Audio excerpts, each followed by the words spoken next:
Dijo, voy a visitar los países, llegó a Colombia y visitó y se reunió. Hasta ahora no ha podido ir a Venezuela, no se aceptó esa mediación. Colombia ha hecho hasta lo imposible, pero nunca es tarde.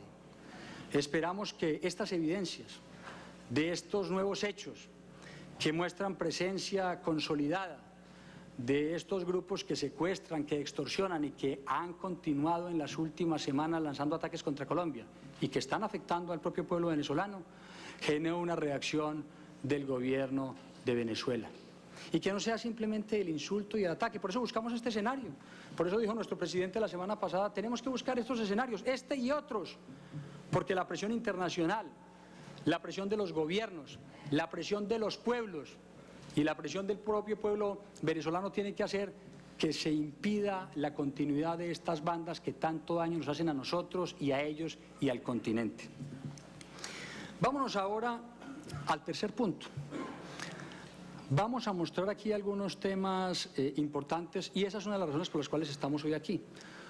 Porque si bien la presencia de estos grupos en territorio venezolano es conocida hace mucho tiempo, se ha denunciado, se ha transmitido información, lo que pasó en estas últimas semanas permitió evidencias nuevas, contundentes, pero que nos alertaron por lo siguiente. ¿Por qué nos alertaron? Primero porque algunos de estas zonas se han convertido prácticamente en campos de verano. Allá tienen un montón de gente engordando, un grupo de gente que no los persiguen, mientras en Colombia si llegan, pues como ustedes han visto, hay unos que están en la cárcel, otros están muertos, otros están extraditados y otros corriendo, pero allá no, allá llegan, se tranquilizan, aumentan de peso, preparan las extorsiones, los secuestros, las tomas, y entonces eso es muy preocupante. Ustedes saben, por ejemplo, que el gran drama de Colombia durante mucho tiempo el narcotráfico. Recuerdan que fuimos el segundo país del mundo en heroína, en opio, y hoy ya casi estamos desaparecidos de ese mercado. Y saben que proveíamos el 83% de la cocaína del mundo. Bajamos al 70, al 60, al 50, al 45, ya vamos para el 40 y seguiremos bajando. Pero cuando nos encontramos con que hemos bajado de más del 80%, allá cercano del 40%, y empiezan a crecer las rutas de negocio, de comercio, de intercambio con armas a través de Venezuela, ¿cómo nos va a preocupar eso? Si es que la droga es una pesadilla para la región, sino que lo digan nuestros vecinos, amigos de Centroamérica y del Caribe, el daño que hace la droga. Entonces, encontramos que estamos reduciendo ya a la mitad la producción de droga y tenemos que seguir y tienen una ventana de escape, tienen donde estar tranquilos, tienen donde negociar. Eso, ¿a quién no va a alertarlo? Si Colombia, después de 200 años de vida independiente, no quiere volver a la época de la patria boba, no quiere volver a caer en la pesadilla del terrorismo, pues ¿cómo lo va a alertar esto? Hoy todas las acciones de inteligencia, toda la inteligencia nos permite actuar. Ustedes han visto, este año 12 acciones contundentes, narcotraficantes, guerrilleros, y vieron lo que pasó con paramilitares antes, más de 40.000 desmovilizados, todos los líderes en la cárcel, 14 de los líderes paramilitares que además ejercían narcotráfico aquí en cárceles de Estados Unidos, en cooperación. Ahí están los hechos. Más de 10.000 guerrilleros desmovilizados, gracias a la política generosa de reinserción. ¿Cómo no nos va a alertar que en las últimas semanas tengamos estos ataques? ¿Vieron ustedes lo que pasó el 20 de junio?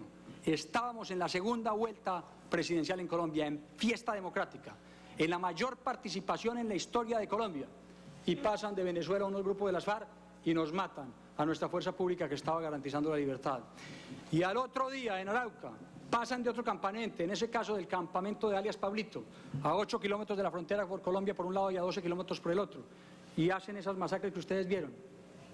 O viene, que es una de las mayores fuentes de información, lo que vamos a ver ahora. Y esto es muy importante, lo que les voy a decir a continuación, antes de mostrar estas imágenes, estas fotografías, estas descripciones, porque tiene que ver con la solicitud de final de la reunión. Colombia no va a responder ninguno de los ataques, ni los del pasado, ni los de ayer, ni los de estas mañanas, ningún insulto. Creemos que los gobernantes deben respeto a los demás gobernantes y Colombia, con todo el respeto, se dirige a las autoridades venezolanas. No han escuchado, no escuchará el gobierno venezolano insultos ni ataques personales nuestros. No nos alegramos con ningún sufrimiento del pueblo venezolano. El pueblo venezolano es el pueblo hermano nuestro. Estamos llenos de parientes al lado y lado. Eso no es retórica, es cierto. Son miles y miles y miles los ciudadanos colombianos y venezolanos, hermanos, primos, amigos. son montones, muchísimos los que hacen actividades de comercio, de negocio, de turismo, muchísimos, muchísimos. Por eso Colombia siempre expresa todo su respeto, su reconocimiento al pueblo venezolano y a sus autoridades todo el respeto. Discrepamos ahora y de manera grave porque ellos toleren la presencia de estos grupos, no ejerzan acciones contra ellos y esperamos que más temprano que tarde, en cumplimiento de sus obligaciones nacionales e internacionales y en beneficio de su propio pueblo, no solo de nosotros los vecinos, empiecen a actuar. ¿Qué ha pasado en estas últimas semanas? Que afortunadamente, como la fuerza pública colombiana tiene mejores resultados, ha logrado contener varias de estas acciones. Y eso ha significado que algunos de los que venían, y dejémoslo aquí un instante, algunos de los que venían y que estaban en estos campamentos o fueron allá a pedir instrucción, murieron en combate. Y cuánto miedo le tienen a veces a algunos computadores, y ahí tenían evidencias claras. Dejémoslo un momentico ahí, por favor, Jorge. Que nos ha servido mucho para ver lo que pasaba, de dónde venían semanas anteriores, y qué estaban haciendo, y con quién se reunían.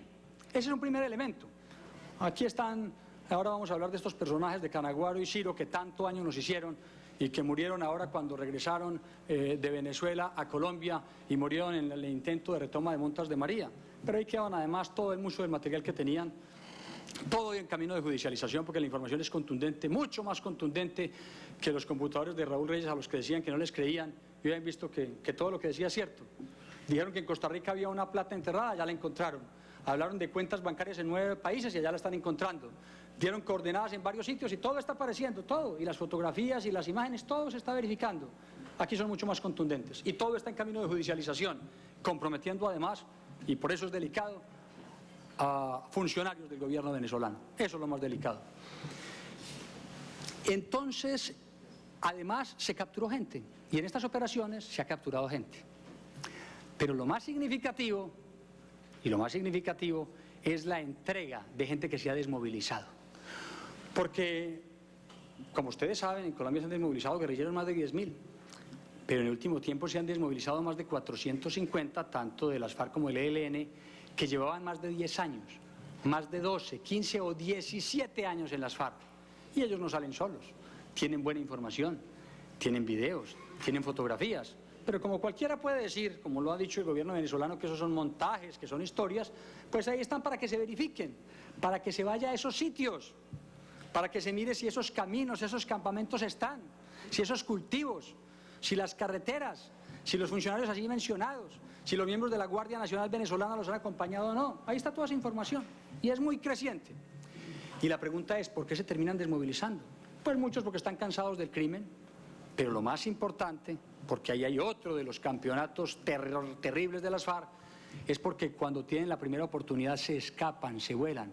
Muchos de estos que se han escapado recientemente tienen 20, 22, 24 años, pero estaban desde los 8, desde los 10 años en las FARC, los habían reclutado forzosamente. Algunos de los que más información han entregado recientemente, y ahí está la importancia, llevaban 7 años en los cuerpos de seguridad de 3 de estos líderes de las bandas de secuestradores. Cuando eso nos mostró en las últimas desmovilizaciones estos hechos tan importantes y juntamos todo esto con la información de lo que pasó hace 2 semanas, que no estamos hablando de hace 2 años, hace 2 semanas en Montes de María, cuando se logró neutralizar a Canaguaro y Ciro, y cuando se logró detener a 6 guerrilleros, y cuando se recibieron a 12 nuevos desmovilizados que llegaban de Venezuela y que llegaban, como les decía, entre 8 a 17 años, y algunos de ellos hacían parte de los cordones de seguridad. Lo voy a decir más francamente porque allá lo van a saber, de la compañía Efraín Guzmán, la guardia personal de uno de los terroristas, de alias Márquez, responsable de secuestros y de homicidios y de narcotráfico. Cuando se han desmovilizado ellos, vamos a ver si ahí pueden decir que esto es montaje. Cuando los tomaron hace muchos años, los arrancaron de sus familias, se los llevaron a estas zonas, los entrenaron, los enseñaron a asesinar. Y ahora cuando han tenido, gracias a la acción contundente del gobierno colombiano y del pueblo colombiano que quiere liberarse de esa pesadilla, han decidido desertar, entregan toda esta información. Y por eso van a ver al final, ¿por qué? Para que todos ustedes lo puedan verificar, todos, lo que se puede hacer reuniéndose con todos estos desmovilizados. Porque esa información toda va en camino de ser judicializada y alguna muy importante de esa afecta a varios de esos países, porque es con nombres propios, con cuentas bancarias, con funcionarios. Por eso Colombia tuvo que alertar de esta manera, porque es que hemos sufrido mucho.